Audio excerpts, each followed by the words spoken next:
Buonasera, bentrovati, un'altra puntata di preview, fari puntati ovviamente sulla partita del Catania che domani giocherà al Partenio Lombardi di Avellino dopo l'1-0 nell'andata dei quarti di finale dei playoff di Serie C. Parleremo di questo, ma non solo, anche di calcio a 5 e di pallanuoto nella nostra puntata. Lo facciamo partendo dal calcio, ovviamente, con i nostri ospiti, a partire da Claudio Lamattina, per la prima volta con noi qui a Preview, dirigente calcistico. Ciao Claudio. Ciao Marco, grazie e buonasera ai telespettatori. E poi ovviamente con il nostro Gianluca Russo. Ciao Gianluca. Ciao Marco, buonasera a tutti.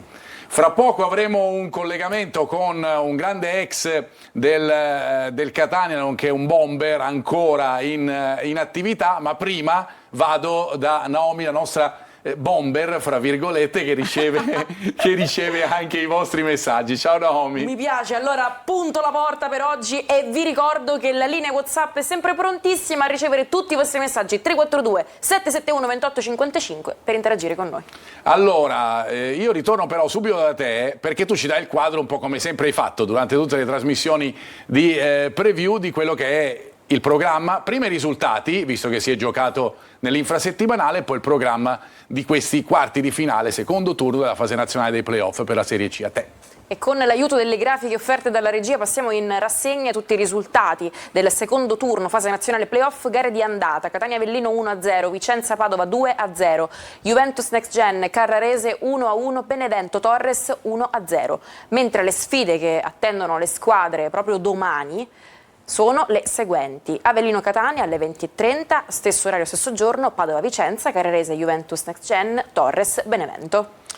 Questo dunque è il programma. Grazie Naomi, ci ritroviamo fra poco, ovviamente anche con i messaggi da casa e qualche aggiornamento anche per il risultato delle partite in programma, ad esempio quella del Palermo. Adesso vi vado a presentare invece l'ospite che abbiamo collegato con noi, che è Michele Paolucci. Ciao Michele, buonasera, come stai?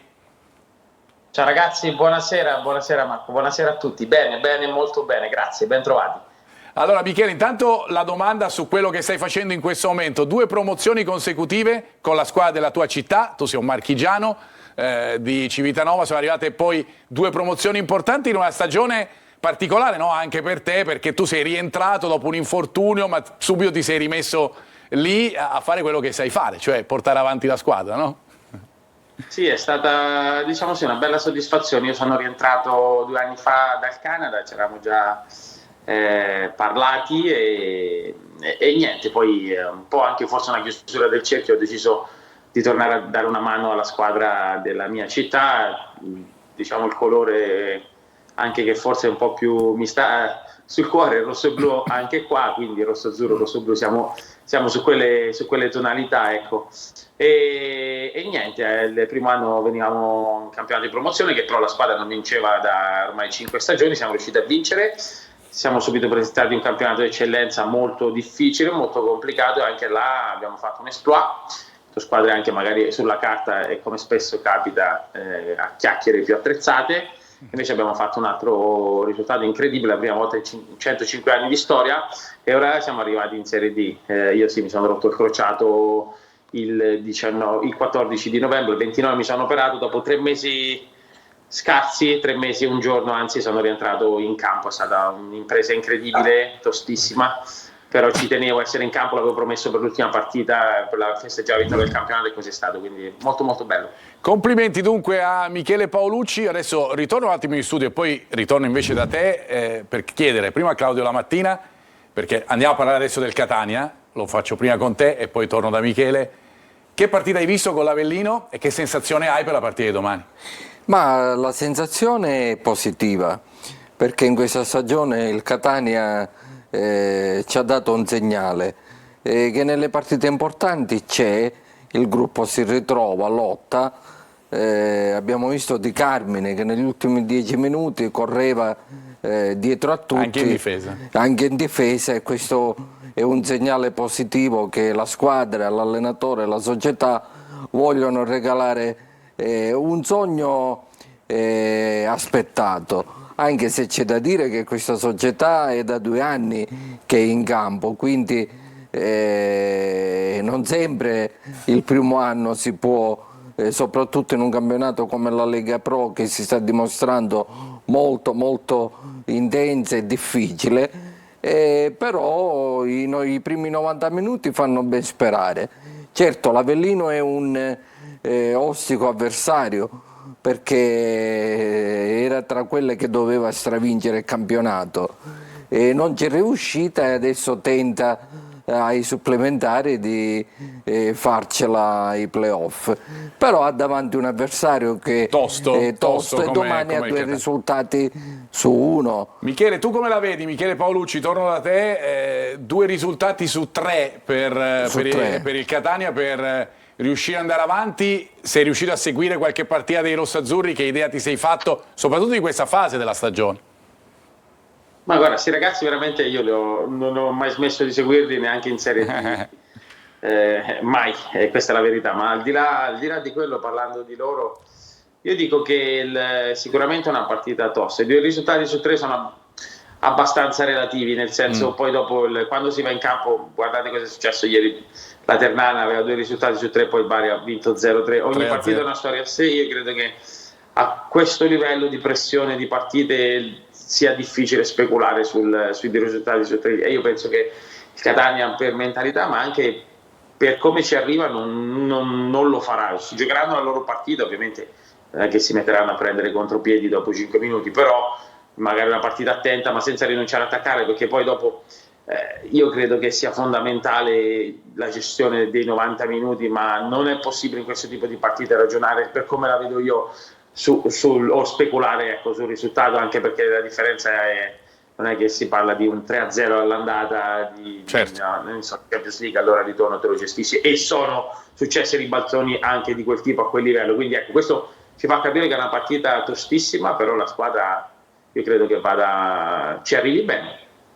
Allora, io vi faccio vedere adesso un filmato che abbiamo preparato con i gol di Cianci da attaccante. Michele Paolucci è l'attaccante che in questo momento sta trascinando il Catania, l'ha fatto nella fase finale della stagione regolare, lo sta facendo adesso nei playoff. Vediamo gli ultimi gol di Cianci con la maglia del Catania e poi torno da voi per commentare insieme.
Allora vado subito da Michele Paolucci. Quest'ultimo gol soprattutto è l'emblema, no, del momento che attraversa Pietro Cianci, un gran gol. Quanto è importante, Michele, in un campionato nel campionato, perché il playoff questo è, no? In cui tu magari puoi trovare il giocatore, Zeoli ha parlato, troviamo magari il nostro Schillaci, ecco, Cianci può essere lo Schillaci del Catania, quello che è stato Schillaci nei mondiali del 90?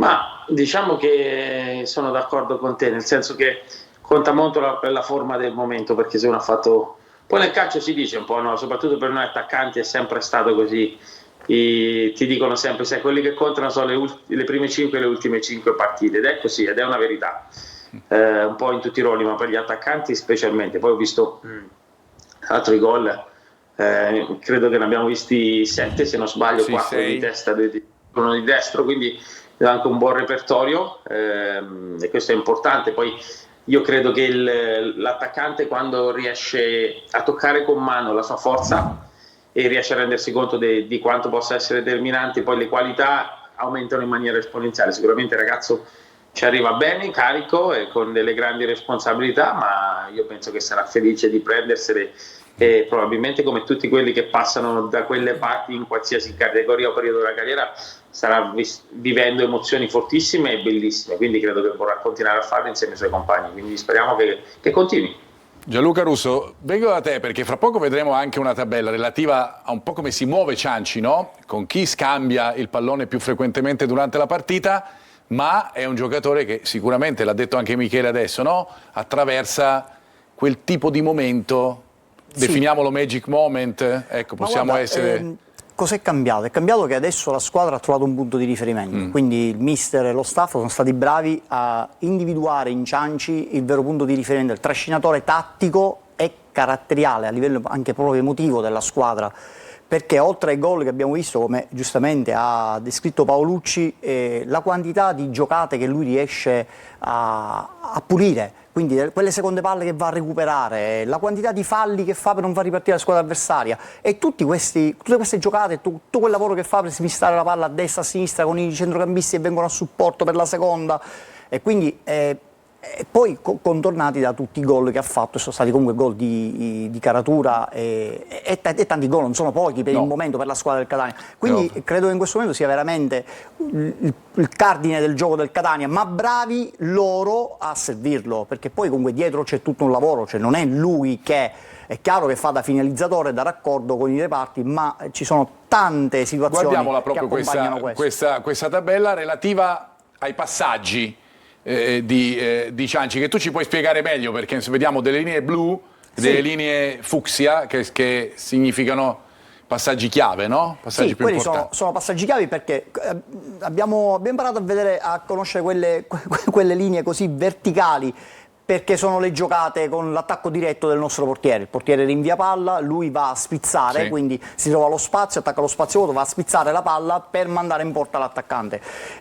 Tutte le altre linee blu sono i passaggi, come vedete, in tutte le direzioni di campo, quindi che vuol dire che quando gioca principalmente da seconda punta o da sottopunta riesce a pulire questi palloni giocati prevalentemente su lanci lunghi, quindi attacchi diretti non sono facili da controllare, per poi pulirli e andare a smistare per gli inserimenti. Quindi da questa schermata si può capire come sia veramente un fondamentale a livello tattico per il Catania in questo momento. Claudio, tu nella tua carriera anche a dirigenti di attaccanti ne hai visti tanti, anche giocare per le tue squadre. Questo è un giocatore, lo sappiamo, che ha delle qualità, ha delle potenzialità. Fra parentesi, il suo allenatore l'ha anche detto. Cioè, è un giocatore che in questo momento attraversa uno stato di forma veramente eccezionale. Parlavi prima di Carmine, no? L'abbiamo visto tornare. Sì. Questo è un altro giocatore che, diciamo, Sì, questo si batte tanto. è altrettanto alla pari. Poi giustamente il mister ha detto che in questo piccolo girone è come se fosse un mondiale e quindi trovare l'attaccante in palla è una cosa positiva per tutta la squadra, perché una squadra che riesce a realizzare e che trova un punto di riferimento non soffre, non soffoca durante la partita, e quindi potrà essere sicuramente il nostro Paolo Rossi o Totò Schillaci lo sperano tutti i tifosi del momento. del Catania. Poi ho visto che il modulo convinto, il 3-4-3 del mister, che è convinto e che gli sta dando i risultati nelle partite dove c'è da mettere la palla dentro, ha messo in difficoltà l'Avellino. Certamente. Questo bisogna dire che l'Avellino, fra parentesi, è la squadra che ha un attacco molto forte, il miglior attacco della Serie C, come difesa certamente non sta messa male, fra le migliori 5 di tutti i campionati, per cui questo è l'Avellino. Io volevo andare da Naomi mentre scorrevano le immagini della partita di andata per sentire qualche messaggio e poi per insomma avere tutte le indicazioni che arrivano da casa. Come consuetudine ogni venerdì c'è sempre un problema che ci impedisce di mandarli in onda, però Benissimo. ve li leggo, fidatevi, l'unico problema è che la mia vista di sera, Sebastiano, non ci vedo bene, la vecchiaia, quindi devo allontanare il telefono. Che stagione pazza, scrivono, però di immagini, non succede, ma se succede, la squadra che stava per disputare i play-out vince la Coppa, fa i play-off e non voglio riri. Poi, vorrei sapere cosa ne pensate in studio di Zeoli. Cioè, a conti fatti, è risultata la scelta migliore che avremmo dovuto fare subito post Tabbiani. Forse sarebbe andato tutto diversamente, ma come dico sempre io, se mia nonna avesse le ruote sarebbe una carriola. Esatto. Una grande verità, molto saggio tu. Ragazzi, ma Carla è ancora lì? Vai ad Avellino, c'è traffico, scrivono effettivamente. Marco, scusa, quando parti tu per Avellino? Adesso appena ho finita la trasmissione, Naomi prende la brandina e io la macchina per andare piano piano verso Avellino insieme ad Angelo e Angelo. Quindi ti ho lanciato due temi, quello di Zeoli e poi il tema del post Tabbiani.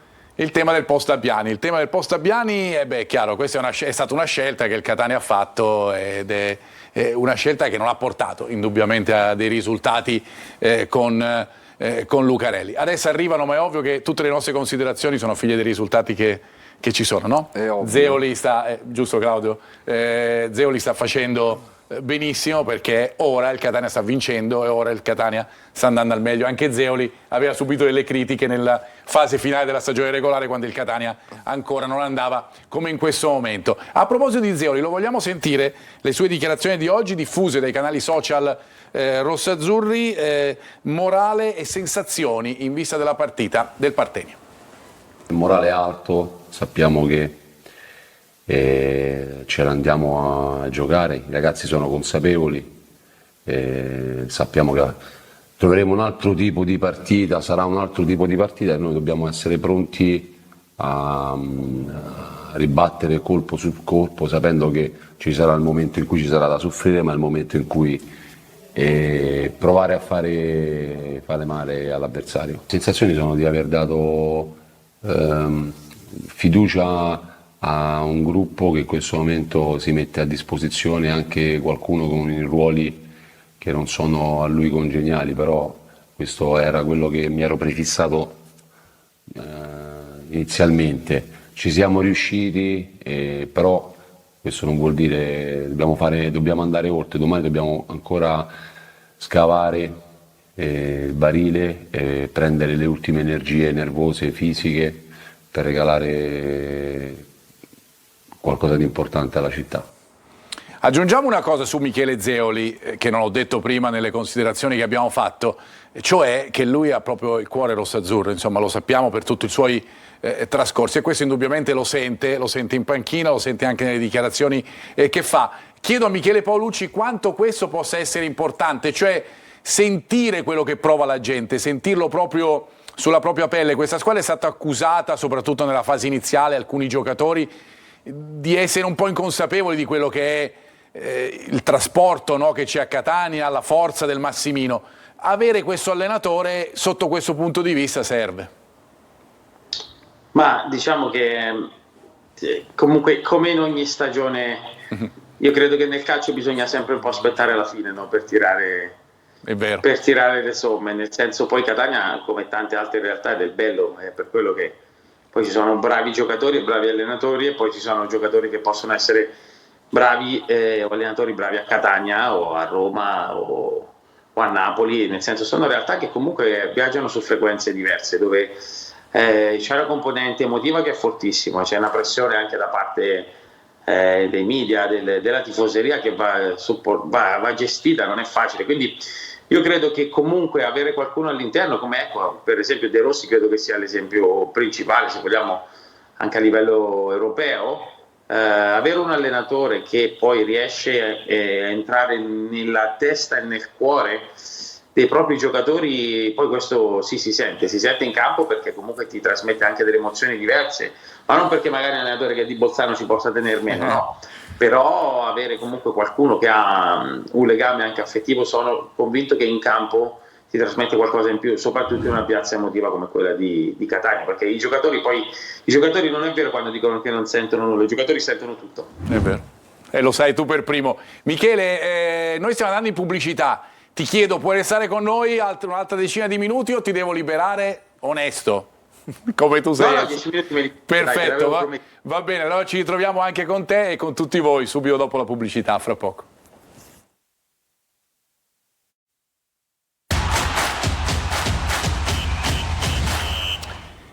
Di nuovo in studio per la seconda parte della nostra preview. Stiamo analizzando la partita che attende il Catania, quella con l'Avellino di domani al Partenio. A proposito, diretta su Telecolor che partirà dalle 19:30 di domani, lunga diretta che poi andrà avanti fino alle interviste del post gara. A proposito di interviste e di scrittura, caro Claudio, tu hai scritto anche un libro che poi, insomma, il titolo migliore un po' dice adesso scrivo io, ma perché?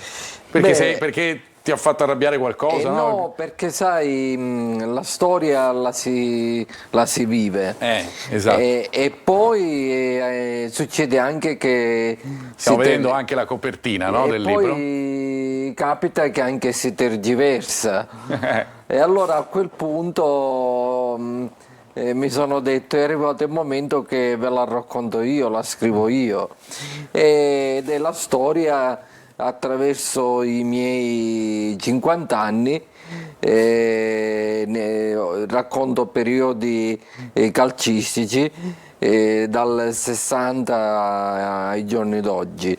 Periodi che hai vissuto tu o periodi che hai vissuto da dirigente, ma anche sì, da tifoso? Anche da tifoso, Okay. sì. Ma non parlo solo del Vittoria Calcio, parlo del Catania, perché io sono cresciuto con il Cavaliere Massimino presidente e quindi per me è un mito e resta tale. Poi sai, l'onore di averlo conosciuto, e addirittura mi ha contattato che mi voleva dirigente con lui. È stato, mi ha inorgoglito la cosa, però non ho accettato perché sapevo che c'erano momenti che il barbiere o il portinaio contava più del direttore sportivo. Vabbè. E quindi sai... Quante pagine e quante storie? sono 2 volumi. E sono 920 pagine. Mamma mia, per cui c'è da leggere. Michele Paolucci, mentre rivediamo anche la copertina del libro di Claudio Lamattina che abbiamo ospite con noi oggi qui a Preview, a te l'eloquio non ti manca, un libro lo potresti scrivere, dettandolo magari. Ci pensavo un po' di tempo fa, ma se scrivessi un libro, mamma mia, una biografia, voglia. Ci sarebbero di cose di cui parlare. 10 volumi. Calcio e non, ma forse è anche bello che tante storie, tanti segreti restino chiusi nella mia mente e nel mio cuore, perché ognuno di noi credo che ha tante storie.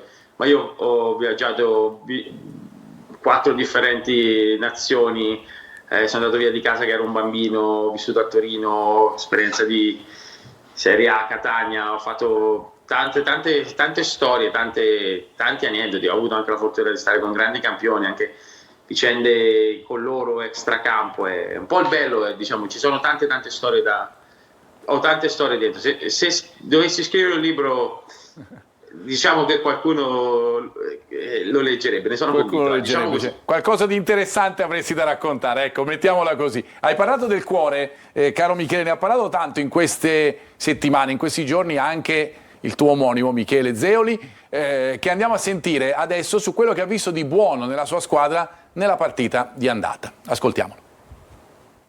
Mi è piaciuta l'idea di compattezza che hanno avuto, il modo in cui si è stati in campo nel momento in cui, ripeto, l'Avellino aveva la palla, ma nel momento in cui avevamo noi la palla siamo stati bravi a fare alcune cose. Possiamo migliorare su questo, non ci dobbiamo scomporre, nonostante ci sarà anche lì un'ottima cornice di pubblico.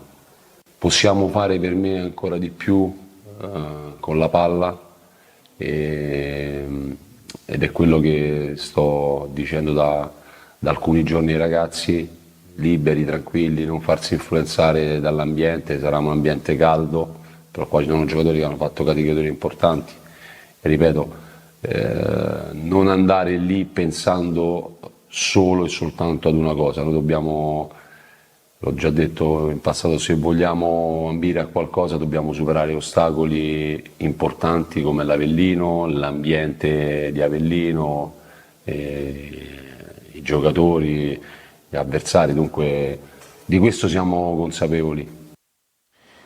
Un Catania consapevole, anche un Catania più convinto sicuramente dopo i risultati che ci sono stati in questi play-off, con le vittorie in casa dell'Atalanta e con la vittoria al Massimino contro l'Avellino. Torno da Naomi per i messaggi, anche un aggiornamento, no? Sul Palermo, Naomi, ciao. Esatto, aggiornamento dal campo che vede da una parte Venezia e da una parte il Palermo. In questo momento il Palermo è sotto di un gol, siamo alla fine del primo tempo, 43esimo minuto, quindi nel complessivo è un 2-0. Questo è quello che vi racconto in questo momento. Mentre tornando a noi, messaggi. Che messaggi sono arrivati? Questo: ho visto la partita e ho rivisto la partita. L'ho vista sul tablet, TV, computer e laptop e mi chiedo come ufficium a passare. Boh, però ok, forza Catania che danno 45 della serie. L'importante è che stiamo passando. Come? Non ci pensare, non ti preoccupare, ci pensiamo domani. Vi ho aspettato tutta la settimana, pronta ad ascoltare i dati statistici di Russo, di cui ascolto le parole ma non capisci un endi, però mi fido, è un volto di cui fidarsi potrebbe fare il farmacista, quindi se tu volessi cambiare vita sappi che sei portato per vendere farmaci da banco. Continuiamo. Di Carmine sarà l'asso nella manica per Zeoli, saluti e forza Catania da Giuseppe. Poi ci consigliano, dovete fare una trasmissione di sport. Io glielo dico sempre questo: fate una trasmissione di sport. Certamente. Una ogni tanto, se vi capita un lunedì, seguiamo lo stadio. Non ci credo. Hai ragione, è vero, però allora non so se il riferimento era il fatto parlare di altri sport che non sia il calcio, anche, forse. Il riferimento poteva essere questo o no? Ah, può essere. Ho capito male io? Boh, vabbè. Comunque restate con noi perché parleremo di pallanuoto, parleremo anche di calcio a 5, per cui ci sta anche durante questa trasmissione di parlare di altri sport. Volevo tornare da Michele per salutarlo perché ho promesso che l'avrei tenuto altri 10 minuti e così faccio. Io sono rigoroso e ti chiedo, Michele, che cosa pensi della partita di domani, come la immagini, come secondo te il Catania reagirà dopo la vittoria che ha portato a casa dalla partita del Massimino?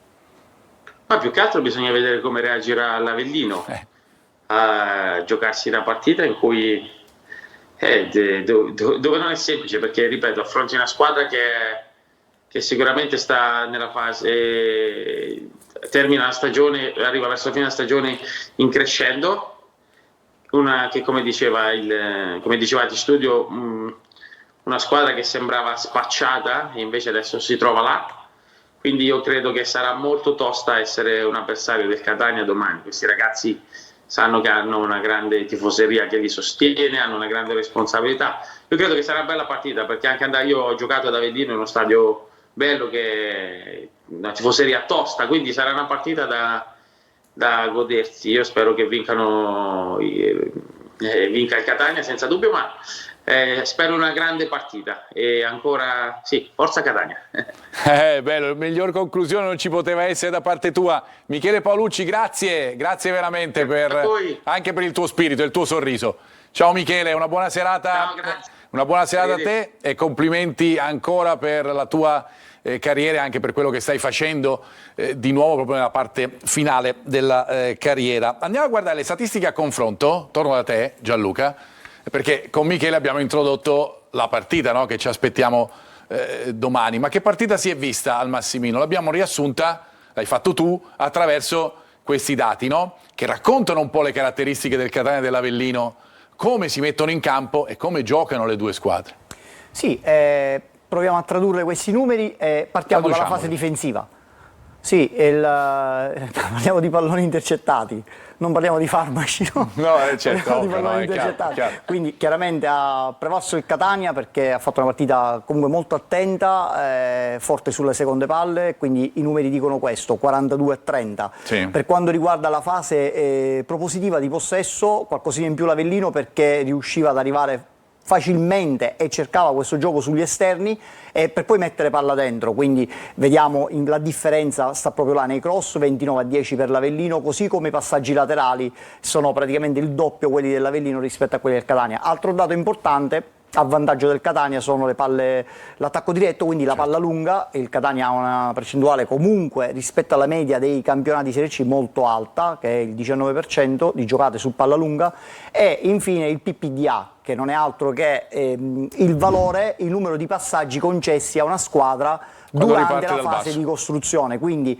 diciamo che l'Avellino ha prestato di più perché ha concesso mediamente 9,17 passaggi al Catania. Il Catania è stato un po' più in attesa, concedendone quasi 14 all'Avellino prima di andarla ad attaccare, e quindi la partita è tradotta così: l'Avellino più possesso palla, più fraseggio, più voglia di fare gol. Il Catania è molto più attento, più disciplinato, più compatto e molto attento appunto sulle seconde come palle. diceva Claudio, anche un po' più cinico, almeno questo ha dimostrato, no, nella partita sì. di andata. Fino adesso sì, perché quando c'è da battere l'avversario ci è riuscita. Abbiamo portato a casa la Coppa Italia, che ci ha consentito oggi di poter cercare di raggiungere la Serie B, e ci siamo salvati.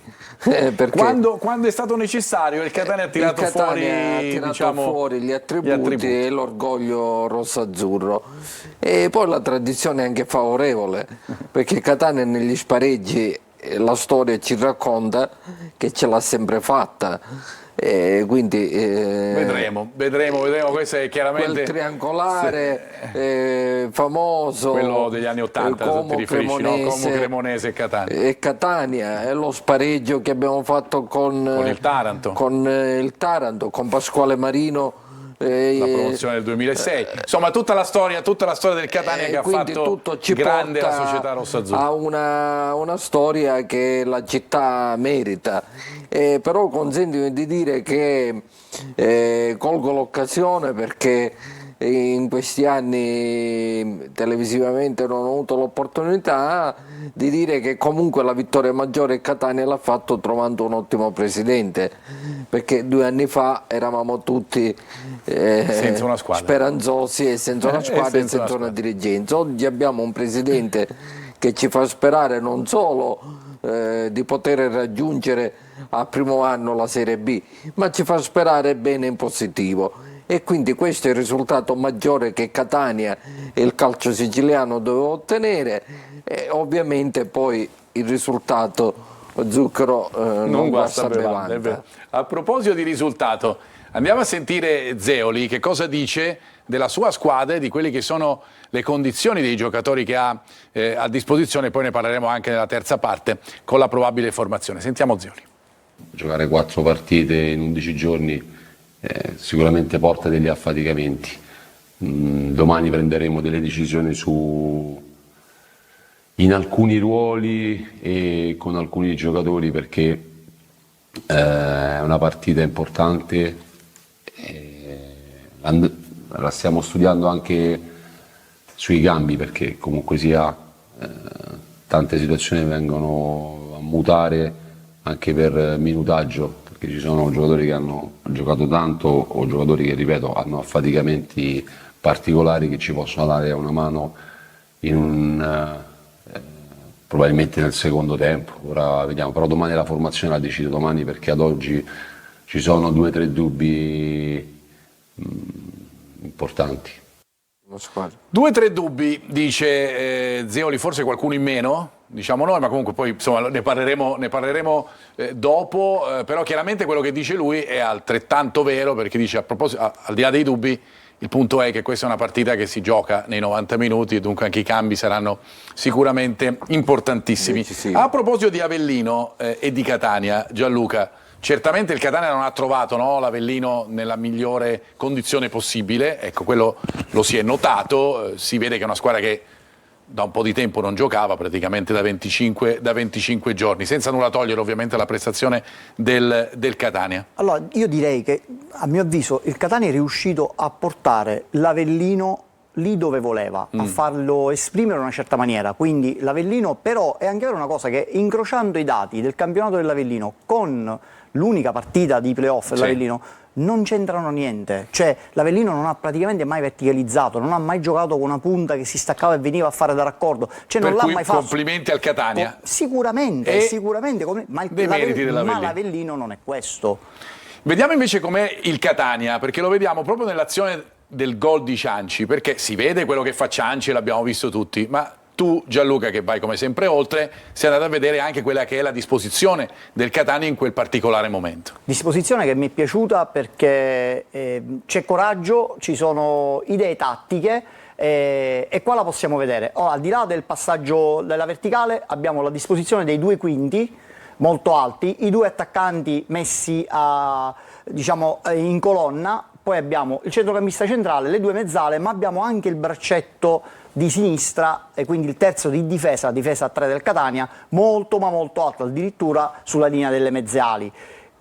Cosa vuol dire? Vuol dire veramente tanto, perché vuol dire che tatticamente hai coraggio, vuol dire che un giocatore, come abbiamo visto nelle altre settimane, un giocatore che parte da dietro in un 3-5-2, specialmente un braccetto, non c'è copertura preventiva su di lui, quindi c'ha spazio per entrare e se questo giocatore va dentro, adesso al di là della giocata del Catania, che è stata poi ottima perché ci ha permesso di vincere, questo giocatore andando dentro non ha marcatura preventiva, quindi riesce a smarcarsi e a trovarsi in una zona pericolosa. Quindi mi è piaciuto per questo motivo, perché al di là, ripeto, dell'azione bella del Catania, gran gol dell'attaccante del Catania, ci sono idee. Quando ci sono idee tattiche con coraggio è una cosa che va apprezzata sempre. Un'idea che abbiamo analizzato anche la partita con l'Atalanta, sia all'andata che al ritorno, è quella dell'attacco diretto, no? Adesso viene chiamato così, fondamentalmente lo possiamo definire anche il lancio lungo verso l'attaccante di riferimento, in questo caso proprio Cianci. Sì, si è passato dal buttare la palla avanti all'attacco diretto, però non è una bellissima giocata. Ma come tutte le cose ben studiate va bene, se però, serve. No, ma sai, quando trovi la squadra avversaria molto sfilacciata, l'attacco diretto, e se hai capito che in quel momento non puoi costruire dal basso, l'attacco diretto è buono. In questo caso loro erano una distanza di 39 metri, sono veramente tanti. Cianci riesce a staccarsi per conquistare questa palla di destra e spizzarla per i compagni. Non è semplice, perché la palla deve arrivare là, quindi bravo il portiere, bravi loro a salire, bravi ad attaccare lo spazio, bravo lui a conquistarsi la palla sul gioco aereo in contrasto con l'avversario. Ma di questa situazione di Cianci, se tu ben ti ricordi, ne avevamo parlato quando fu preso Cianci, sì, che il numero di duelli aerei vinti e palla a terra è pazzesco. È pazzesco, e ora lo sta dimostrando ancora di più da quando è entrato in forma. Andiamo a vedere invece la situazione in casa Avellino, partendo dalla scheda grafica dell'allenatore dell'Avellino, che pazienza, abbiamo titolato Lupi all'attacco, perché l'abbiamo detto, l'attacco dell'Avellino, della squadra irpina, è uno dei migliori, è il migliore del girone C, è il secondo migliore dei 3 campionati. Anche lui ha avuto un periodo di difficoltà nei primi mesi del 2024, si parlava addirittura di esonero, lui che era subentrato a Rastelli dopo 2 partite di campionato con 0 punti per l'Avellino, e poi invece è riuscito ad arrivare secondo nella stagione regolare.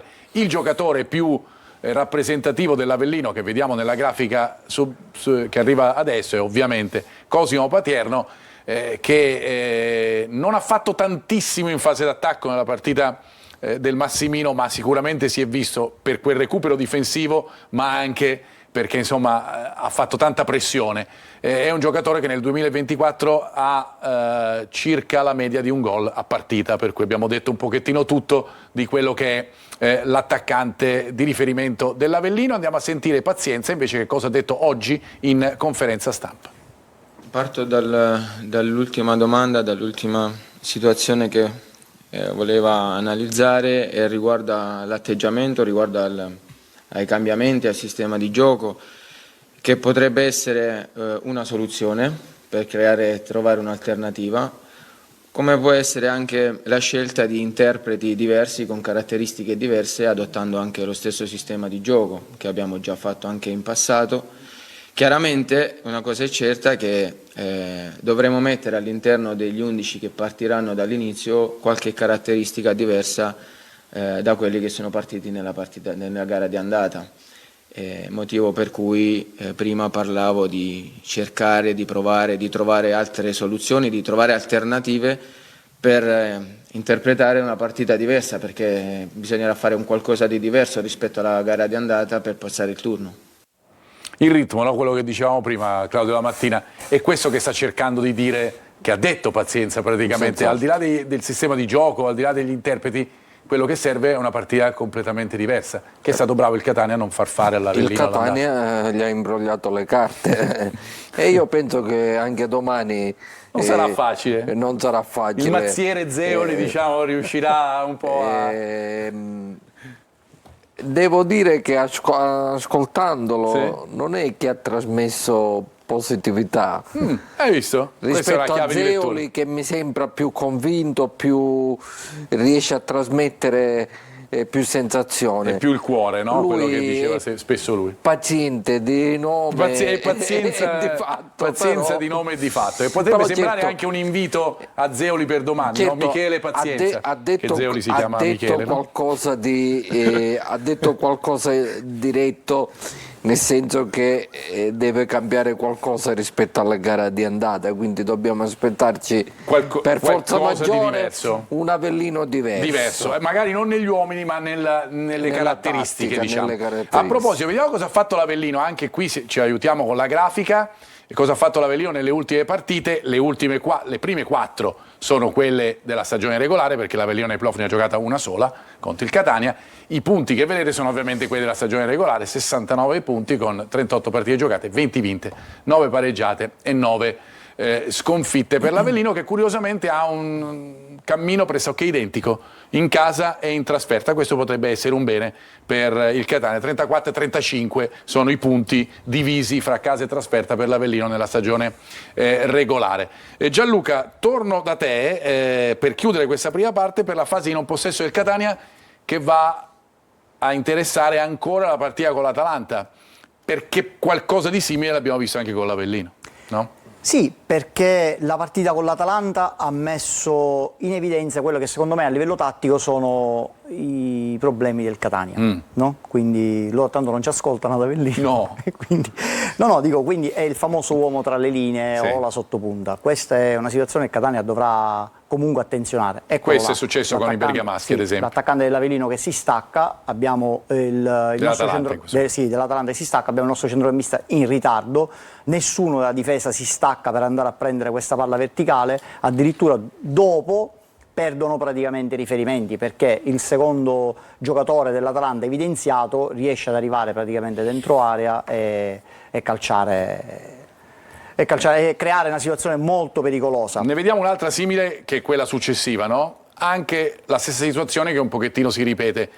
Noi lo facciamo vedere queste situazioni identiche perché poi certificano un cosiddetto errore, no? Sì, là bisogna su queste azioni, anche questa è stata una palla lenta, giocata sulla figura, là bisogna attaccarlo, perché quando già dopo 30 minuti hai capito che loro fanno questa giocata, uno dei difensori della linea non è pressata, non c'è nessuno, uno si deve staccare, l'altro accorcia, gli fa la copertura e deve comunque andargli si deve far sentire, insomma, il difensore del Catania non può permettere una giocata del genere. Anche perché poi chi riceve palla a quel punto può anche scambiarla con il compagno e diventa un problema accessorio. Classico gioco a tre.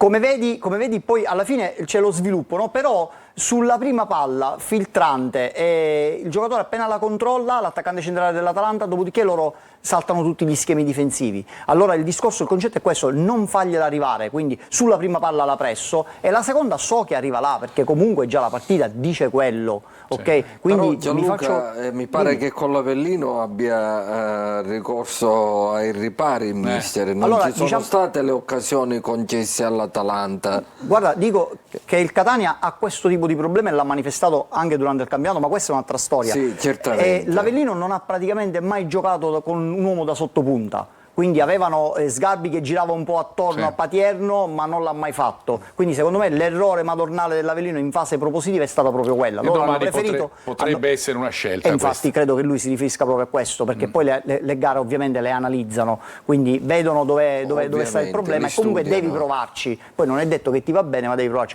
Loro, come vi ho fatto vedere dai dati che vi ho fatto vedere poco fa, loro hanno preferito giocare palla sugli esterni e mettere questi cross dentro l'area di rigore per Patierno o per Sgarbi, quindi hanno cercato poco la giocata che poteva fare male al Catania. E io ritorno al discorso di partenza, ecco perché Paolucci diceva bene, ma io sono sempre convinto però che i 2 risultati su 3 hanno un peso. In questa, perché l'Avellino deve trovare a tutti i costi, Deve provare e magari si sbilancia, e noi abbiamo gli attaccanti giusti per poterli colpire. far piangere. Sarebbe il delitto perfetto. È quello che ha detto Zeoli appunto anche nell'intervista. Ci fermiamo, ritorniamo fra pochissimo con le probabili del Partenio e anche uno spazio riservato al calcio a 5. A fra poco.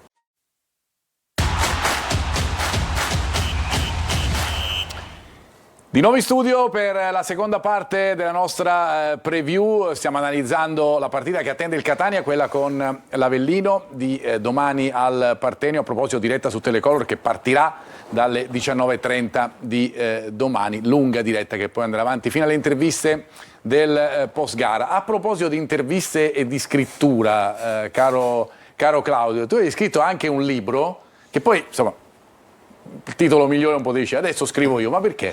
Perché ti ha fatto arrabbiare qualcosa? No, perché sai, la storia la si vive. Esatto. E poi succede anche che stiamo vedendo anche la copertina, no, del libro. Poi capita che anche si tergiversa. E allora a quel punto mi sono detto è arrivato il momento che ve la racconto io, la scrivo io, ed è la storia attraverso i miei 50 anni,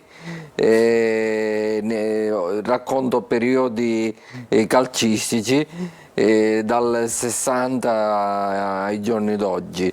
Periodi che hai vissuto tu o periodi che hai vissuto da antecedenti. dirigente, ma anche Sì, da tifoso? Anche da tifoso, Okay. sì. Ma non parlo solo del Vittoria Calcio, parlo del Catania, perché io sono cresciuto con il Cavaliere Massimino presidente e quindi per me è un mito e resta tale. Poi sai, l'onore di averlo conosciuto, e addirittura mi ha contattato che mi voleva dirigente con lui. È stato, mi ha inorgoglito la cosa, però non ho accettato perché sapevo che, che c'erano momenti che il barbiere o il portinaio contava più del direttore sportivo. Vabbè. E quindi sai, quante pagine e quante storie? sono 2 volumi. E sono 920 pagine. Mamma mia, per cui c'è da leggere. Michele Paolucci, mentre rivediamo anche la copertina del libro di Claudio Lamattina che abbiamo ospite con noi oggi qui a Preview, a te l'eloquio non ti manca, un libro lo potresti scrivere dettandolo magari. Ci pensavo un po' di tempo fa, ma se scrivessi un libro, mamma mia, una biografia a voglia. Ci sarebbero di cose di cui parlare, 10 volumi. Calcio e non, ma forse è anche bello che tante storie, tanti segreti restino chiusi nella mia mente e nel mio cuore, perché ognuno di noi credo che ha tante storie, ma io ho viaggiato 4 differenti nazioni, sono andato via di casa che ero un bambino, ho vissuto a Torino, esperienza di Serie A, Catania, ho fatto tante storie, tanti aneddoti, ho avuto anche la fortuna di stare con grandi campioni, anche vicende con loro extracampo, è un po' il bello, diciamo, ci sono tante storie ho tante storie dentro. Se dovessi scrivere un libro, diciamo che qualcuno lo leggerebbe, ne sono convinto. Diciamo qualcosa di interessante avresti da raccontare, ecco, mettiamola così. Hai parlato del cuore, caro Michele, ne ha parlato tanto in queste settimane, in questi giorni anche il tuo omonimo Michele Zeoli, che andiamo a sentire adesso su quello che ha visto di buono nella sua squadra nella partita di andata. Ascoltiamolo.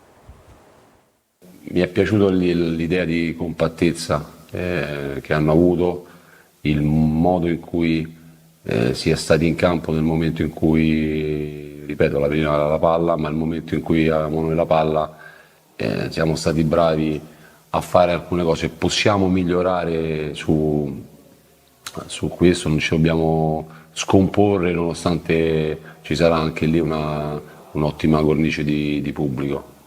Possiamo fare per me ancora di più con la palla ed è quello che sto dicendo da da alcuni giorni i ragazzi liberi, tranquilli, non farsi influenzare dall'ambiente, sarà un ambiente caldo, però qua ci sono giocatori che hanno fatto caricatori importanti e ripeto, non andare lì pensando solo e soltanto ad una cosa, noi dobbiamo, l'ho già detto in passato, se vogliamo ambire a qualcosa dobbiamo superare ostacoli importanti come l'Avellino, l'ambiente di Avellino, i giocatori, gli avversari, dunque di questo siamo consapevoli. Un Catania consapevole, anche un Catania più convinto sicuramente dopo i risultati che ci sono stati in questi play-off, con le vittorie in casa dell'Atalanta e con la vittoria al Massimino contro l'Avellino. Torno da Naomi per i messaggi e anche un aggiornamento, no? Sul Palermo, Naomi, ciao. Esatto, aggiornamento dal campo che vede da una parte Venezia e da una parte il Palermo. In questo momento il Palermo è sotto di un gol, siamo alla fine del primo tempo, 43esimo minuto, quindi nel complessivo è un 2-0. Questo è quello che vi racconto in questo momento. Mentre tornando a noi, messaggi. Che messaggi sono arrivati? Questo: ho visto la partita e ho rivisto la partita. L'ho vista sul tablet, TV, computer e laptop e mi chiedo come ufficium a passare. Boh, però ok, Forza Catania, Gaetano 45 della serie. L'importante è che stiamo passando. Come? Non ci pensare, non ti preoccupare, ci pensiamo domani.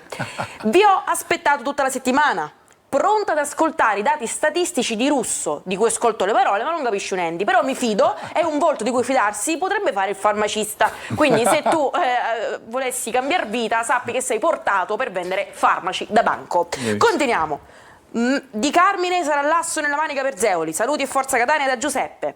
Poi ci consigliano, dovete fare una trasmissione di sport. Io glielo dico sempre questo: fate una trasmissione di sport. Certamente. Una ogni tanto, se vi capita un lunedì, seguiamo lo stadio. Non ci credo. Hai ragione, è vero, però allora non so se il riferimento era al fatto parlare di altri sport che non sia il calcio, anche, forse. Il riferimento poteva essere questo, no? Ah, può essere. Ho capito male io? Boh, vabbè.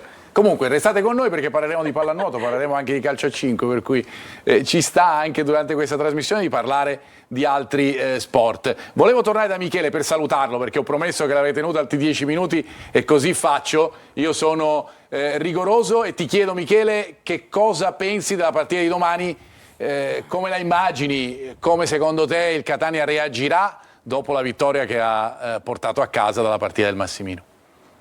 Ma più che altro bisogna vedere come reagirà l'Avellino a giocarsi una partita in cui dove non è semplice, perché ripeto, affronti una squadra che sicuramente sta nella fase, termina la stagione, arriva verso la fine della stagione in crescendo, una che come dicevate studio, una squadra che sembrava spacciata e invece adesso si trova là.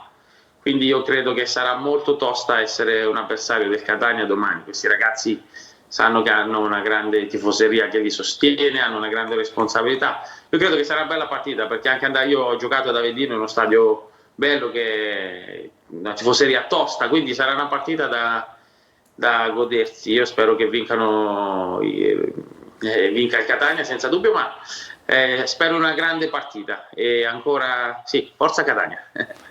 Bello, miglior conclusione non ci poteva essere da parte tua. Michele Paolucci, grazie veramente anche per il tuo spirito e il tuo sorriso. Ciao Michele, una buona serata. Ciao, grazie. Una buona serata a te e complimenti ancora per la tua carriera e anche per quello che stai facendo di nuovo proprio nella parte finale della carriera. Andiamo a guardare le statistiche a confronto, torno da te Gianluca, perché con Michele abbiamo introdotto la partita, no? Che ci aspettiamo domani. Ma che partita si è vista al Massimino? L'abbiamo riassunta, l'hai fatto tu, attraverso questi dati, no? Che raccontano un po' le caratteristiche del Catania e dell'Avellino, come si mettono in campo e come giocano le due squadre. Sì, proviamo a tradurre questi numeri e partiamo dalla fase difensiva. Sì, parliamo di palloni intercettati, non parliamo di farmaci, no? No, certo, di palloni intercettati. chiaro. Quindi chiaramente ha prevalso il Catania perché ha fatto una partita comunque molto attenta, forte sulle seconde palle, quindi i numeri dicono questo, 42-30. Sì. Per quanto riguarda la fase propositiva di possesso, qualcosina in più l'Avellino perché riusciva ad arrivare facilmente e cercava questo gioco sugli esterni e per poi mettere palla dentro, quindi vediamo la differenza sta proprio là nei cross, 29-10 per l'Avellino, così come i passaggi laterali sono praticamente il doppio quelli dell'Avellino rispetto a quelli del Catania. Altro dato importante, a vantaggio del Catania sono le palle, l'attacco diretto, quindi la palla lunga. Il Catania ha una percentuale comunque rispetto alla media dei campionati Serie C molto alta, che è il 19% di giocate su palla lunga, e infine il PPDA, che non è altro che il valore, il numero di passaggi concessi a una squadra durante la fase di costruzione. Quindi diciamo che l'Avellino ha pressato di più perché ha concesso mediamente 9,17 passaggi al Catania. Il Catania è stato un po' più in attesa, concedendone quasi 14 all'Avellino prima di andarla ad attaccare, e quindi la partita è tradotta così: l'Avellino più possesso palla, più fraseggio, più voglia di fare gol. Il Catania è molto più attento, più disciplinato, più compatto e molto attento appunto sulle seconde come palle. diceva Claudio, anche un po' più cinico, almeno questo ha dimostrato, no, nella partita sì. di andata. Fino adesso sì, cinica. perché quando c'è da battere l'avversario ci è riuscito. Abbiamo portato a casa la Coppa Italia, che ci ha consentito oggi di poter cercare di raggiungere la Serie B, e ci siamo salvati. Perché Quando è stato necessario il Catania ha tirato fuori gli attributi e l'orgoglio rosso-azzurro, e poi la tradizione è anche favorevole, perché Catania negli spareggi, la storia ci racconta che ce l'ha sempre fatta. Quindi vedremo, questo è chiaramente quel triangolare famoso, quello degli anni 80, Como, ti riferisci, no? Como, Cremonese e Catania, e lo spareggio che abbiamo fatto con il Taranto, con Pasquale Marino, la promozione del 2006, insomma tutta la storia del Catania che ha fatto tutto ci grande porta la società rossazzurra. a una storia che la città merita, però consentimi di dire che colgo l'occasione, perché in questi anni televisivamente non ho avuto l'opportunità di dire che comunque la vittoria maggiore Catania l'ha fatto trovando un ottimo presidente, perché 2 anni fa eravamo tutti senza una squadra, speranzosi, e senza una squadra e senza una dirigenza. Oggi abbiamo un presidente che ci fa sperare non solo di poter raggiungere al primo anno la Serie B, ma ci fa sperare bene in positivo. E quindi questo è il risultato maggiore che Catania e il calcio siciliano doveva ottenere, e ovviamente poi il risultato zucchero non guasta bevanda. A proposito di risultato, andiamo a sentire Zeoli che cosa dice della sua squadra e di quelle che sono le condizioni dei giocatori che ha a disposizione. Poi ne parleremo anche nella terza parte con la probabile formazione. Sentiamo Zeoli. Giocare 4 partite in 11 giorni sicuramente porta degli affaticamenti. Domani prenderemo delle decisioni in alcuni ruoli e con alcuni giocatori, perché è una partita importante, la stiamo studiando anche sui cambi, perché comunque sia tante situazioni vengono a mutare anche per minutaggio, perché ci sono giocatori che hanno giocato tanto o giocatori che, ripeto, hanno affaticamenti particolari che ci possono dare una mano probabilmente nel secondo tempo. Ora vediamo, però domani la formazione la decido domani, perché ad oggi ci sono 2 o 3 dubbi importanti. 2 o 3 dubbi, dice Zeoli, forse qualcuno in meno, diciamo noi, ma comunque poi insomma ne parleremo dopo, però chiaramente quello che dice lui è altrettanto vero, perché dice, a proposito, al di là dei dubbi, il punto è che questa è una partita che si gioca nei 90 minuti e dunque anche i cambi saranno sicuramente importantissimi. Sì. A proposito di Avellino e di Catania, Gianluca, certamente il Catania non ha trovato, no, l'Avellino nella migliore condizione possibile, ecco, quello lo si è notato, si vede che è una squadra che da un po' di tempo non giocava, praticamente da 25 giorni, senza nulla togliere ovviamente la prestazione del Catania. Allora, io direi che, a mio avviso, il Catania è riuscito a portare l'Avellino lì dove voleva, a farlo esprimere in una certa maniera. Quindi l'Avellino, però, è anche vero una cosa, che incrociando i dati del campionato dell'Avellino con l'unica partita di playoff dell'Avellino, non c'entrano niente. Cioè l'Avellino non ha praticamente mai verticalizzato, non ha mai giocato con una punta che si staccava e veniva a fare da raccordo, cioè non l'ha mai fatto. Complimenti al Catania. Sicuramente, ma dei meriti dell'Avellino. l'Avellino non è questo. Vediamo invece com'è il Catania, perché lo vediamo proprio nell'azione del gol di Cianci, perché si vede quello che fa Cianci, l'abbiamo visto tutti, ma tu, Gianluca, che vai come sempre oltre, sei andato a vedere anche quella che è la disposizione del Catania in quel particolare momento. Disposizione che mi è piaciuta perché c'è coraggio, ci sono idee tattiche e qua la possiamo vedere. Al di là del passaggio della verticale abbiamo la disposizione dei due quinti molto alti, i due attaccanti messi diciamo, in colonna, poi abbiamo il centrocampista centrale, le due mezzale, ma abbiamo anche il braccetto di sinistra e quindi il terzo di difesa, la difesa a 3 del Catania, molto ma molto alto, addirittura sulla linea delle mezzali.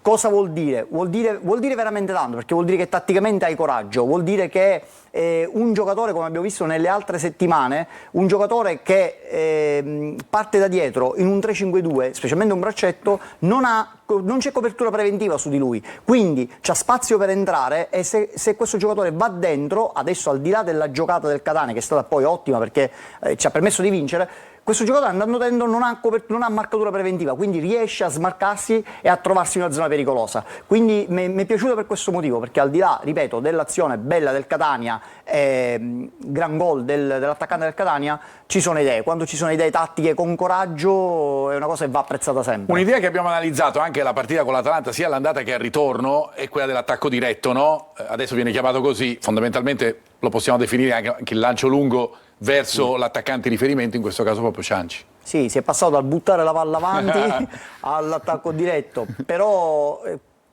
non è una bellissima giocata. Ma come tutte le cose ben studiate va bene, se però, serve. No, ma sai, quando trovi la squadra avversaria molto sfilacciata, l'attacco diretto, e se hai capito che in quel momento non puoi costruire dal basso, l'attacco diretto è buono. In questo caso loro erano una distanza di 39 metri, sono veramente tanti.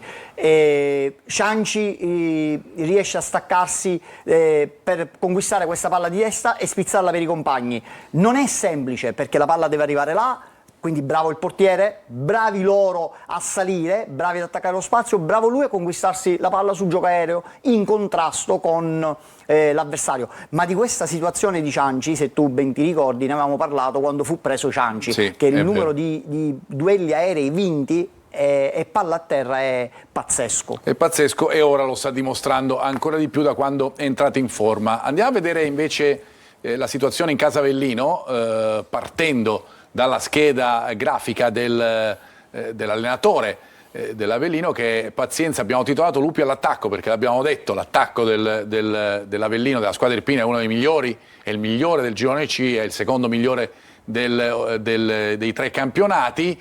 Anche lui ha avuto un periodo di difficoltà, nei primi mesi del 2024 si parlava addirittura di esonero, lui che era subentrato a Rastelli dopo 2 partite di campionato con 0 punti per l'Avellino, e poi invece è riuscito ad arrivare secondo nella stagione regolare. Il giocatore più rappresentativo dell'Avellino, che vediamo nella grafica che arriva adesso, è ovviamente Cosimo Patierno, che non ha fatto tantissimo in fase d'attacco nella partita del Massimino, ma sicuramente si è visto per quel recupero difensivo, ma anche perché insomma ha fatto tanta pressione.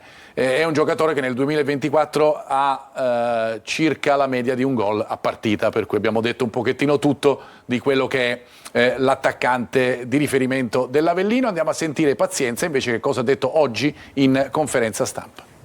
Parto dall'ultima domanda, dall'ultima situazione che voleva analizzare, e riguarda l'atteggiamento, riguarda ai cambiamenti, al sistema di gioco, che potrebbe essere una soluzione per trovare un'alternativa, come può essere anche la scelta di interpreti diversi con caratteristiche diverse, adottando anche lo stesso sistema di gioco che abbiamo già fatto anche in passato.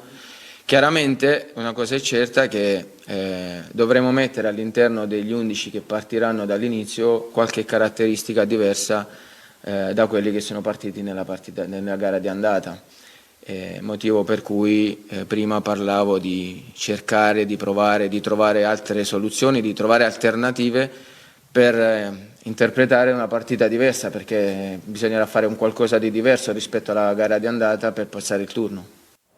Il ritmo, no? Quello che dicevamo prima, Claudio, la mattina, è questo che sta cercando di dire che ha detto pazienza praticamente, Senza- al di là del sistema di gioco, al di là degli interpreti, quello che serve è una partita completamente diversa, che è stato bravo il Catania a non far fare all'Avellino. Il Catania gli ha imbrogliato le carte e io penso che anche domani Non sarà facile. Non sarà facile. Il mazziere Zeoli, diciamo, riuscirà un po' a...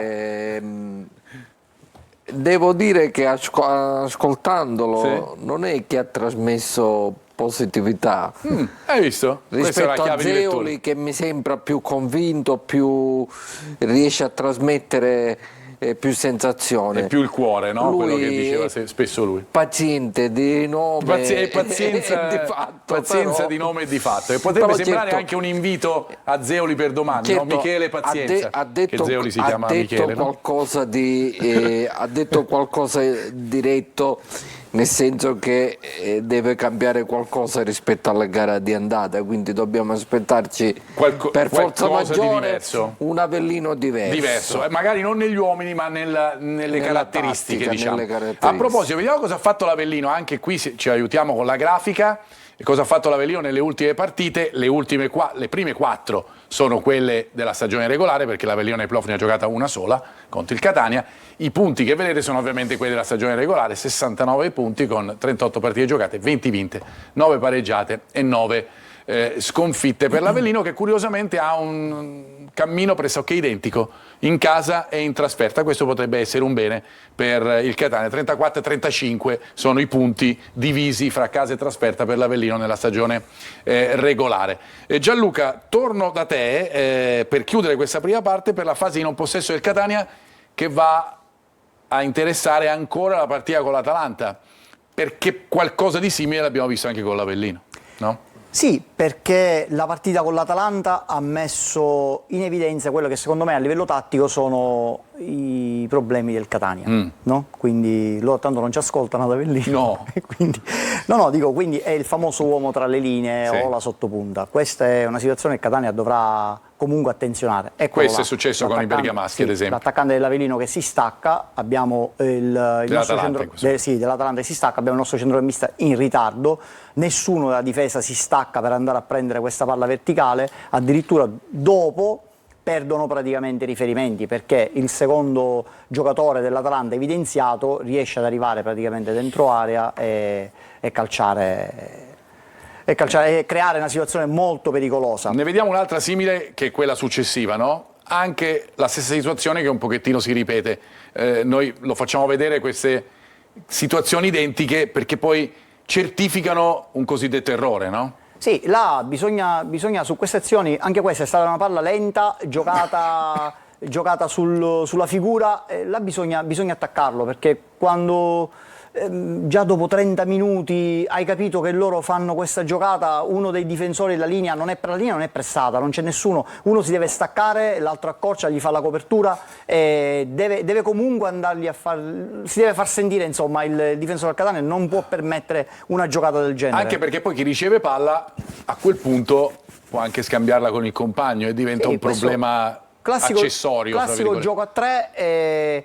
Come vedi poi alla fine c'è lo sviluppo, no? Però sulla prima palla filtrante il giocatore appena la controlla, l'attaccante centrale dell'Atalanta, dopodiché loro saltano tutti gli schemi difensivi. Allora il concetto è questo, non fargliela arrivare, quindi sulla prima palla la presso e la seconda so che arriva là, perché comunque già la partita dice quello, ok? Quindi Però Gianluca, mi pare che con l'Avellino abbia ricorso ai ripari il mister, non Allora, ci sono state le occasioni concesse all'Atalanta. Guarda, dico che il Catania ha questo tipo di problema e l'ha manifestato anche durante il campionato, ma questa è un'altra storia. Sì, certamente. L'Avellino non ha praticamente mai giocato con un uomo da sottopunta, quindi avevano Sgarbi che girava un po' attorno a Patierno, ma non l'ha mai fatto. Quindi secondo me l'errore madornale dell'Avellino in fase propositiva è stata proprio quella. E Loro hanno domani preferito, potrebbe essere una scelta. e infatti questa. credo che lui si riferisca proprio a questo, perché poi le gare ovviamente le analizzano, quindi vedono dove sta il problema e comunque devi provarci. Poi non è detto che ti va bene, ma devi provarci. Loro, come vi ho fatto vedere dai dati che abbiamo fatto vedere poco fa, loro hanno preferito giocare palla sugli esterni e mettere questi cross dentro l'area di rigore per Patierno o per Sgarbi, quindi hanno cercato poco la giocata che poteva fare male al Catania. Io ritorno al discorso di partenza, ecco perché Paolucci diceva bene, ma io sono sempre convinto però che i 2 risultati su 3 hanno un peso. In questa, perché l'Avellino deve trovare a tutti i costi, Deve provare, e magari si sbilancia e noi abbiamo gli attaccanti giusti per poterli fare piangere. Sarebbe il delitto perfetto. È quello che ha detto Zeoli appunto anche nell'intervista. Ci fermiamo, ritorniamo fra pochissimo con le probabili del Partenio e anche uno spazio riservato al calcio a 5. A fra poco.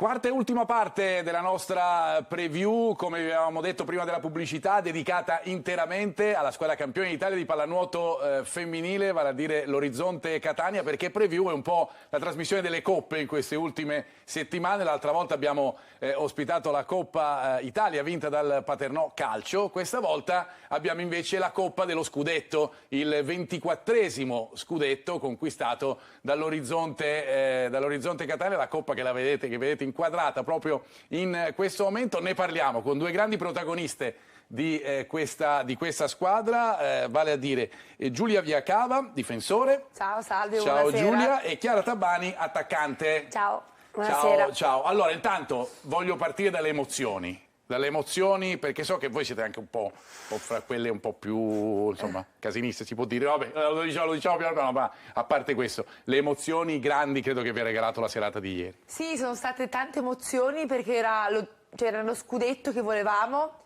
era una partita comunque giocata con un grande pubblico e quindi volevamo a tutti i costi portare a casa il risultato ed è stata una gioia poter festeggiare in casa nostra con tutte le persone, con tutto il pubblico e con il nostro presidente. È stata una gioia immensa. È stata una gioia immensa, festeggiata come già, magari. Loro come già, perché per me è stata la mia prima volta, il mio primo scudetto. Primo scudetto, è vero. Sì, quindi è stata un'emozione, diciamo, anche nuova, perché io ho vinto lo scudetto in Italia giovanile, quindi non c'è niente in paragone alla Serie A. Certo. Quindi ero emozionata al punto un attimo ma davvero è successo, quindi ero un attimo È vero, esatto. Ma non lo sappiamo. E stamattina poi ho realizzato, perché poi avevo anche la coppa a casa, quindi dico sì, ok, è successo, ma bellissimo, come ha detto Giulia, il pubblico, giocare in casa, vincere in casa è tutto un valore aggiunto. Adesso vedremo anche delle immagini, no? della Coppa, quando l'avete sollevata, del momento insomma, in cui il trofeo è diventato vostro. Com'è essere parte di una storia così gloriosa? Perché l'Orizzonte, per chi non lo sapesse, pochi non lo sanno, è una delle società più titolate del panorama sportivo mondiale, non del panorama della pallanuoto, del panorama sportivo mondiale. Come far parte di una realtà di questo tipo? Io penso che sia un onore, e anche un ringraziamento che dobbiamo fare sicuramente al nostro presidente, a Martina Miceli e Tania Di Mario, che ci hanno avuto in questa squadra. Fra un po' sentiremo. Che loro sono le 2 colonne portanti di questa squadra. È un orgoglio, ma anche che non è che si vive solo quando si vince, ma anche ogni giorno quando entri in allenamento, in piscina, proprio l'atmosfera di una squadra vincente. Ti mette pressione, però è bello. È bello. L'atmosfera di una squadra vincente, vedevamo proprio le immagini, c'era anche il sindaco, c'era anche l'assessore, c'erano tutti, e questo è proprio il momento in cui ricevete la Coppa, in cui la portate in alto, la Coppa che abbiamo anche qui nel nostro studio. Rivivila un po' questa emozione. Bellissima, e come ha detto Giulia, veramente abbiamo sia Martina che Tania e tutto il resto che è una forza incredibile, e loro ci trasmettono sempre il giusto comportamento, la giusta identità, e in questo momento che stiamo adesso prendendo la Coppa che ballate giustamente, esatto, è proprio felicità pura, che nonostante tutte le cose che abbiamo vissuto quest'anno, abbiamo passato, è stato una conferma della squadra che siamo, del potenziale che siamo e, come hai detto te, della società che è. Della società che è. Esatto. Ecco, a proposito, lo chiedo a tutti e due, sia a Giulia che a Chiara, sapere, appunto, perché l'hanno ripetuto un po' tutte, ieri sia le vostre compagne che il presidente che l'allenatore, è stata una stagione particolare, difficile, con tanti episodi anche da affrontare della vita di tutti i giorni. Sappiamo ad esempio della tragedia per quanto riguarda la perdita di Giuseppe D'Adelfa, per esempio, a cui avete dedicato la maglia celebrativa ieri, quel G puntato, era proprio lui. Come si è affrontata questa stagione che a livello di risultati vi ha dato lo scudetto, Coppa Italia e Coppa dei Campioni un po' più difficoltose? Non ci possiamo nascondere dietro a un dito che gli obiettivi erano ben altri, volevamo portare a casa tutte e tre le coppe. Ahimè non è così, ci sono stati un sacco di problemi durante la stagione, da risultati che non venivano, da purtroppo la mancanza di Giuseppe che per noi era un fratello, era il DNA dell'Orizzonte si può dire, e anche vari infortuni che sono stati anche lungo il percorso. È stato difficile, però questa la volevamo portare a casa. 2 ci sono sfuggite, le abbiamo fatte sfuggire e questa qua abbiamo detto questa è nostra, punto. E ti senti di condividere, no? No, Immagino. ha detto tutto, sono pienamente d'accordo con Giulia. Sai, quando affronti un anno così particolare è sempre difficile, no? Risorgere o ritrovare la forza giusta, ma noi ce l'abbiamo fatta e la dimostrazione è proprio questo scudetto, che sì che è uno scudetto, ma è uno scudetto che quest'anno vale tantissimo secondo me per tutte le cose che sono successe, ma anche per dimostrazione che lo volevamo così tanto e l'abbiamo dimostrato a chiunque, soprattutto a noi stesse e alla squadra. Parliamo un po' di questa serie finale, perché stanno scorrendo le immagini della partita di ieri, di gara 3, ma è stata una serie finale intensa, perché voi avete perso la prima partita in casa, poi siete andati a vincere abbastanza nettamente 12-7, correggetemi se sbaglio i risultati, nella gara 2, e poi avete vinto 14-12 la partita di ieri. È una serie... Com'è stata? Insomma, perché avete avuto un po' di paura dopo la sconfitta iniziale nella gara 1? Allora, sicuramente la prima sconfitta è stata una grande batosta, però ci è servita perché ogni sconfitta serve, ha un suo perché succede, e noi dalla seconda alla terza, che da ieri abbiamo detto no, aspetta un attimo, non siamo queste che abbiamo visto in gara 1, vogliamo veramente questo scudetto, adesso facciamo vedere chi siamo realmente, cosa che tutto l'anno è un po' mancata questa cosa. Anche se avete la stagione regolare l'avete dominata, avete battute anche tutte e 2 le volte, no? Esatto, però non conta mai tantissimo, conta sì come posizionamento per le gare alla fine, playoff, però alla fine sono quelle le partite che devi vincere, le ultime, e noi così poi abbiamo fatto. E ieri, come ha detto Giulia, siamo scese in acqua e ora è nostra, tocca a noi, questo è il nostro. Esatto. Con lo spirito giusto. La partita com'è andata? Sempre sul tesa, insomma, anche magari un po' nervosa inizialmente, poi avete preso il dominio, anche se chiaramente le altre non vanno mai sottovalutate. Diciamo che un inizio un po' per rompere il ghiaccio è stato un po' faticoso, ma come gara 1 e gara 2 comunque non sono mai state 2 partite in cui una delle 2 ha portato un vantaggio subito. Okay. Diciamo che e poi secondo me è uscita l'esperienza ed è uscita secondo me anche la cattiveria, la voglia che c'era a portare a casa questa Coppa.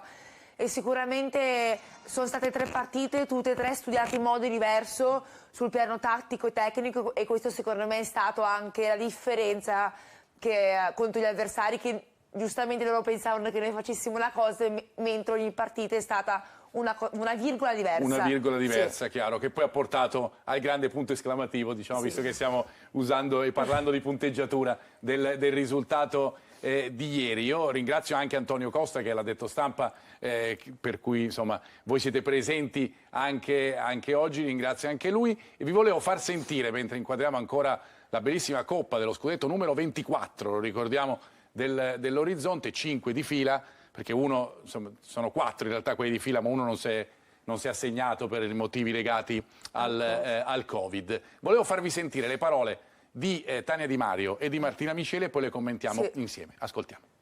Un successo che avete voluto in tutti i modi, l'ha dimostrato questa gara e anche gara 2 che avete vinto là. Sì, assolutamente. È stato un anno difficilissimo, sicuramente il più difficile degli ultimi 5 anni.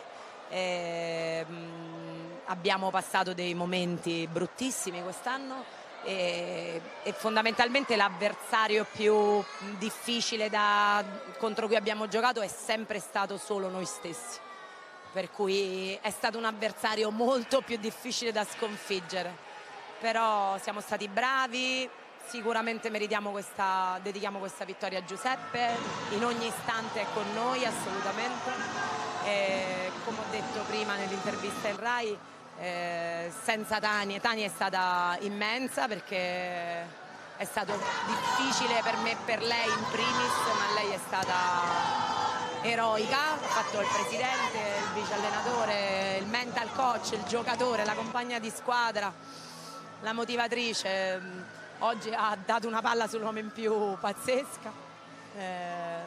Non ce l'avrei mai fatta senza Tania, senza Renato. Quest'anno veramente sono stati più bravi di me, non vi nascondo che io a volte ho anche alzato bandiera bianca, ma fondamentalmente la mia bravura è stata soltanto circondarmi di persone più brave di me. Martina ci ha detto ovviamente tutti i tuoi ruoli di questa stagione, ovviamente da presidente a mental coach a giocatrice. Quello che vorrei chiederti è dove trovi la forza per riuscire a fare tutto questo e la grande passione, immagino. Sicuramente mi piace tantissimo, è una cosa che amo, sono fortunatissima a poterlo fare, quindi diciamo che la pesantezza non la sento, però quest'anno anche too much, Anche tu, Maccia, anche un po' troppo, ecco, l'ha detto Tania. Come voi ne avete già parlato durante questa intervista e questo spazio a preview, come essere guidati da due campionesse di quel calibro? Ok, ora hanno altri ruoli, ma voi sapete che loro sanno anche tanto ben giocare. Tania lo fa ancora e anche molto bene. Beh, diciamo che loro sono l'enciclopedia della pallanuoto. Esatto. Da A alla Z sanno tutto, sanno aiutarti in qualsiasi modo.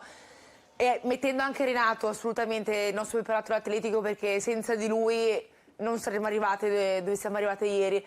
È bello perché ti rendi conto che la pallanuoto ha anche un'altra visione che tu proprio non te ne rendi conto. Ti fanno vedere tante cose in modi diversi. Secondo me essere guidata da due persone così non ha nessun prezzo.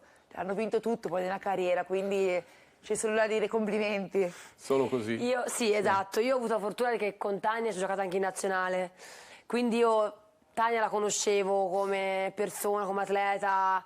Per me Martina è stata una sorpresa, perché sempre la vedevo contro di me, perché non ero mai la sua atleta, e quest'anno è stata veramente un'esperienza fantastica, perché nonostante la mia età e la mia esperienza ho capito che non si smette mai di imparare e che lei può veramente dare tanto. Enciclopedia, ma è proprio una cosa che si rinnova mese per mese, non è una esatto. che rimane lì sul il mobile. Reader's Digest, diciamo, esatto. qua esisteva ai miei tempi dell'enciclopedia. Esatto, quindi sono contentissima perché tutti e tre, da Renato, Martina e Tania, sono costante. una somma che il risultato funziona quando sono tutte e tre insieme, ed è bellissimo quando vedi questa cosa così unita. Sentite ragazzi, siamo praticamente in chiusura. Vi chiedo del prossimo obiettivo, che è quello di partecipare a una competizione di lieve importanza, come le Olimpiadi a Parigi di sì, quest'anno. lieve, proprio una cosina così semplice. Così. Siamo emozionate perché per me sarà ovviamente aspettando le convocazioni sarà la seconda. Siete fra le preconvocate, giusto? Esatto, perché c'è un gruppo raduno. di 20-23 persone, alla fine a luglio fra i 13 nomi. E sperando di essere in quei 13 nomi, se succederà e quando succederà, andremo insieme a vivere questa esperienza fantastica, perché io ho sempre augurato a tutte le mie compagne di squadra, nonché anche amiche. Ho vissuto l'argento del 2016. Esatto, avevo 21 anni, quindi ora ne ho 29, quindi sarà diverso, però non vediamo l'ora e io sono proprio contenta. Per te invece, Giulia, potrebbe essere la prima? Sì, speriamo. Sarà un'estate molto difficile a livello fisico-mentale, perché comunque giustamente il nostro allenatore ci prepara al peggio, mettiamola così, a essere pronta a qualsiasi cosa, e noi saremo pronti, ci faremo trovare pronti. Vi farete trovare pronti esatto. come siete state in questa fase finale della stagione e in questi playoff. Sì. Grazie Giulia Viacava. Grazie mille, grazie a voi. Grazie Chiara Tabani. Grazie in bocca al lupo per tutto, ovviamente. Crepi. Noi vi ringraziamo ancora l'Orizzonte per la vostra presenza. Io vi ricordo gli appuntamenti con lo sport su Telecolor prima di chiudere la partita del Catania domani a partire dalle 19:30, i commenti dallo stadio e poi ovviamente le interviste nel post partita, poi si ritornerà con Corner lunedì, mentre noi ci ritroveremo venerdì prossimo, sempre che il Catania prosegua nel percorso dei playoff. Grazie, buona serata.